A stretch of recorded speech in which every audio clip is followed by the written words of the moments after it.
Qué bueno que tocas el punto. Mira, con respecto a esto, el Colegio de Bioética sacó un desplegado que se los podemos hacer llegar luego a sus correos electrónicos.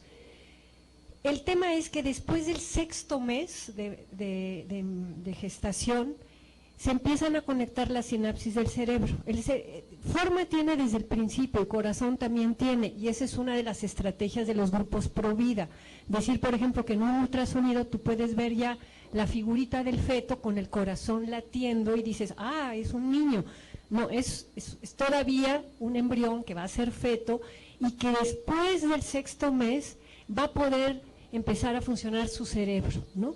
Entonces la explicación científica yo no te la puedo dar, pero la dio el Colegio de Bioética cuando hubo todo este debate de la despenalización aquí en el Distrito Federal, y explicaban, ¿no? Digamos, los neurólogos a nivel internacional que están reunidos en las asociaciones neurológicas, y por eso la mayoría de los países aceptan el aborto antes de las 24 semanas, que serían justamente los 6 meses. La OMS habla de que hasta las 20 semanas se pueden hacer abortos sin complicaciones para la mujer. Ni siquiera están pensando en el producto, están pensando en la mujer.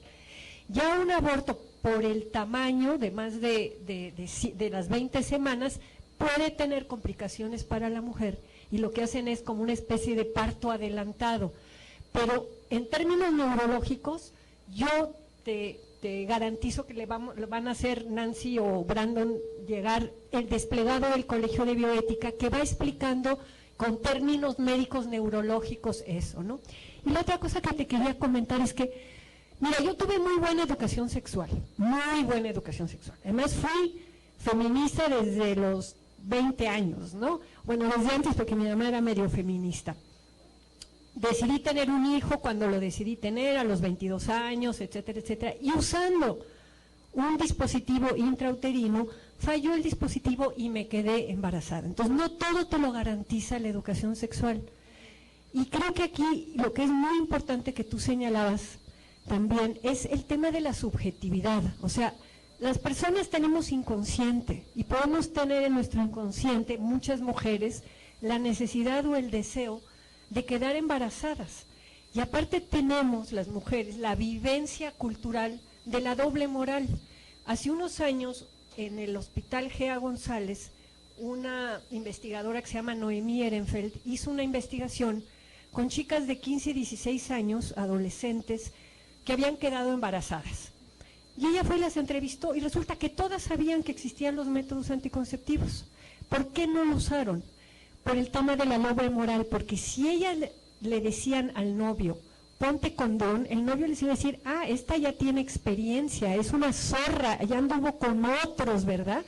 Porque ellas mismas no se podían permitir el decir, quiero coger y me voy a preparar para coger, sino que preferían, por esta cultura que tenemos, decir, en un momento de amor me entregué, claro, y si te entregas, pues entonces no te preparas para la entrega, ¿verdad? Entonces, hay muchos factores que no pasan solo por esta educación sexual, sino por algo como más amplio, como lo que decía el compañero, ¿no?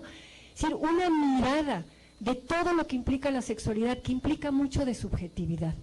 Entonces, en México todavía las mujeres estamos divididas en putas y en decentes, y mientras sigue esa distinción, las chicas jóvenes no se atreven a asumir su vida sexual por el temor a ser consideradas putas, ¿no? Entonces, sí es complicado.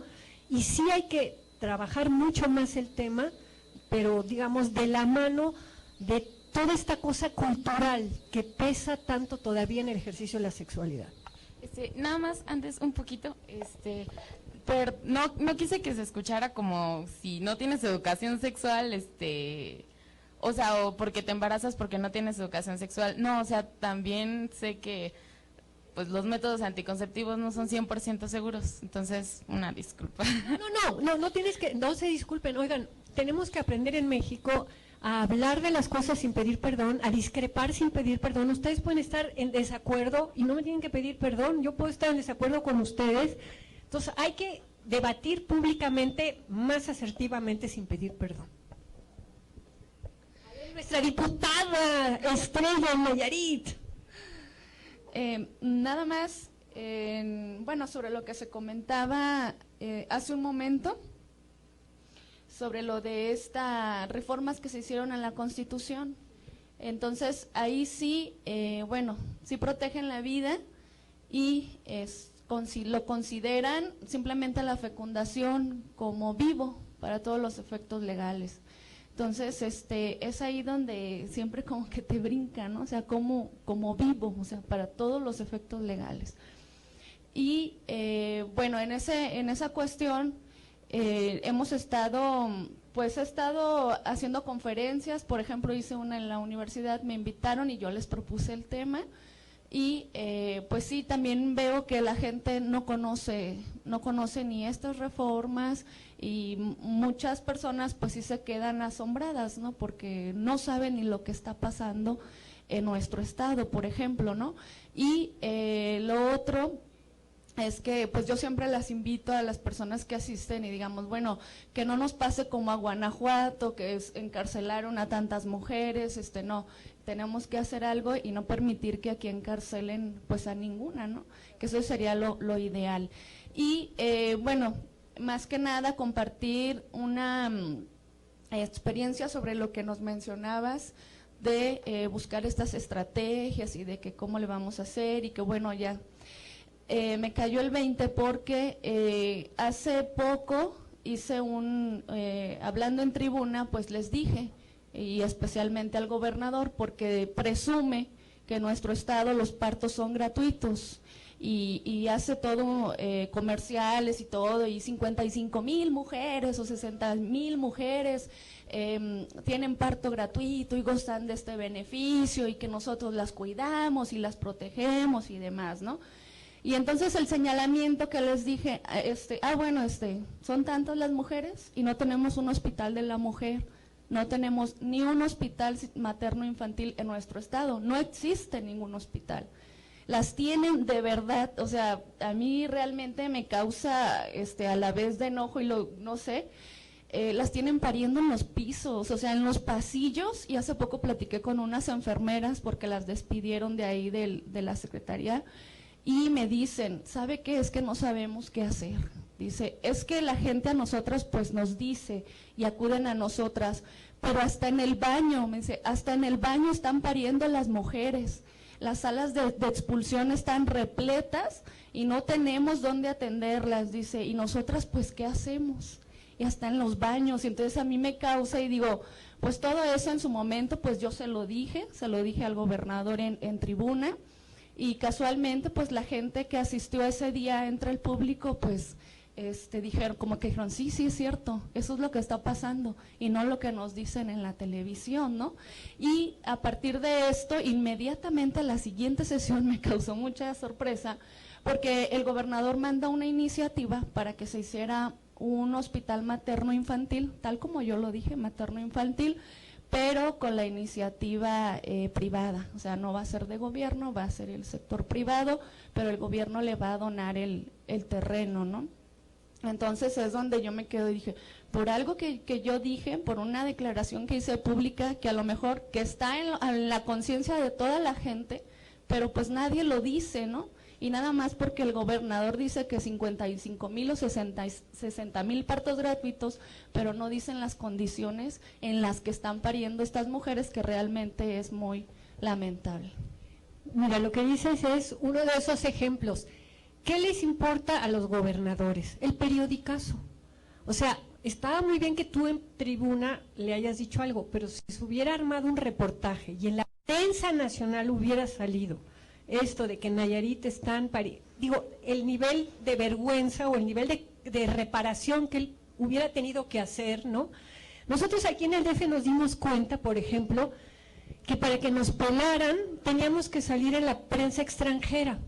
Entonces lo que hicimos fue nuestra primer conferencia de prensa de Gire, decir, bueno, para empezar, la prensa va a decir quiénes son Patricia Mercado y Marta Lama. Digo, no éramos famosas hace 20 años para la prensa extranjera. Entonces le pedimos a Ángeles Mastreta, que acababa de sacar su libro de Arráncame la vida y que era muy famosa, que estuviera. Entonces hicimos una conferencia con corresponsales extranjeros para hablar del tema del aborto e invitamos a alguien famoso, ¿no?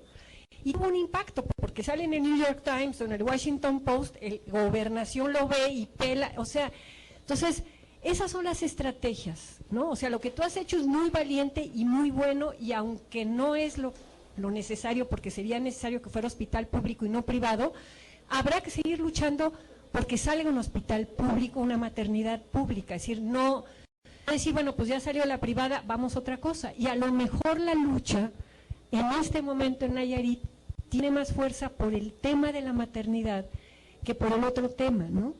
Lo que de todas maneras veo es que cuando tú me dices este tema de está vivo, claro, hay vida desde el momento de la concepción, y eso es vida, y la mórula es vida, el blastocito es vida, el embrión es vida, el feto es vida, y la diferencia es cuando hay actividad cerebral ya se vuelve una persona, pero hay vida humana desde el principio. Entonces el argumento no es la vida, el argumento es otro, es que hay toda una cuestión también de gradualismo en términos evolucionistas del cerebro, y además hay una discusión de fondo.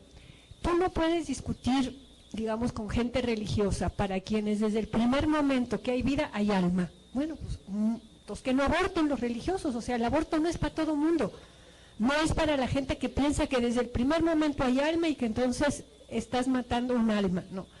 El aborto es para las personas que consideramos que el ser humano se va formando por etapas, y que hay una etapa en donde es un conjunto de células. Hay un filósofo español que se llama Jesús Mosterín, que dice que el embrión es un conjunto de células que no merece la menor consideración moral o ética. Y hay un artículo buenísimo de Vargas Llosa, que también se los podemos mandar por correo electrónico, donde habla del estatuto del embrión. Entonces, hay terrenos de racionalidad donde tú puedes discutir o no. Entonces, vivo, claro que está vivo, no te puedes poner a discutir que no está vivo, pero la calidad de la vida y la condición de esa vida es distinta desde una perspectiva religiosa que piensa que hay vida y hay alma, y a otra posición, digamos, más apoyada en lo que es la ciencia, en donde dices, una vida que todavía no se vale por sí misma, en que no siente, en que no tiene conciencia, en que no tiene el cerebro desarrollado. Entonces, ahí es donde un grupo como GIRE, pero no solo GIRE, hay otros grupos de la Alianza y demás, pueden ayudarlos a ustedes a ver cuáles son los hoyos o las carencias en el discurso y en la formación, para que estén mejor formados cuando tengan que dar estos debates públicamente. Y a lo mejor detectar, así como el Colegio de Bioética, si tiene aliados médicos que saben de bioética en sus estados, para también hacer ahí los puenteos, ¿no? Allá atrás, a ver. Hola, buenas tardes, mi nombre es Denise Salamillo, vengo de Monterrey. Justo como comentabas, efectivamente en cada estado son cosas muy diferentes, las maneras son muy diferentes. En Monterrey somos muy pocas las activistas y estamos varios metidos en diversas causas, ¿no? Y ahorita precisamente en este momento lo que nos ha estado funcionando bastante es que tenemos muy abierto el diálogo con tanto con el Poder Legislativo como con las autoridades estatales, y nos está funcionando bastante que estamos organizando foros con especialistas en diálogo con las autoridades, y lo que hacemos es que desde la participación de quien acude, empezamos a pedirle a las autoridades que se comprometan, ¿no? Compromisos. Entonces hemos estado avanzando bastante en diversas causas. A mí lo que me gustaría saber es qué tanto podríamos tener respaldo de aquí del grupo de Redefine, como para organizar este tipo de foros que ya hemos estado organizando allá, pero con esta temática, para ejercer ese diálogo y esos compromisos con las autoridades.